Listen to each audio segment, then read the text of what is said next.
কৃষ্ণনগর গিয়ে সারাদিন কী কী খাওয়া দাওয়া করলাম সমস্ত কিছু আজকে তোমাদের এই ব্লগে শেয়ার করব। তো বাড়ি থেকে সুন্দরভাবে রেডি হয়ে বেরিয়ে গেছিলাম ঠিক বিকেলের দিকে, কারণ সেদিনের ওয়েদারটা ছিল ভীষণ ভালো। সারাদিন বৃষ্টি হয়েছে, তবে বিকেলের পর থেকে কিন্তু আর বৃষ্টি হয়নি।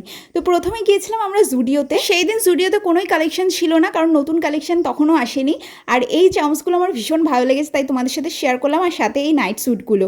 তারপর সেখান থেকে চলে যাই আমি একটা খুব ফেমাস ক্যাফেতে। এটার নাম আমি অনেক শুনেছি, তবে ওখানে যাওয়ার পর ওখানের ভেতরের অ্যাম্বিয়েন্স আমার একদম ভালো লাগেনি।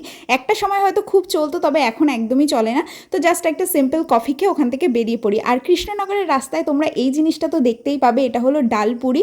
খেতে এতটা টেস্টি লাগে যে কি বলবো, জাস্ট ওপর দিয়ে বিট লবণ ছিটিয়ে দেওয়া থাকে, দারুণ লাগে খেতে। আর সেখান থেকে তারপর চলে গেছিলাম শোরমা খেতে। এটা ছিল আমার লাইফে ফার্স্ট টাইম, আমি আগে কোনোদিনও শোরমা খাইনি।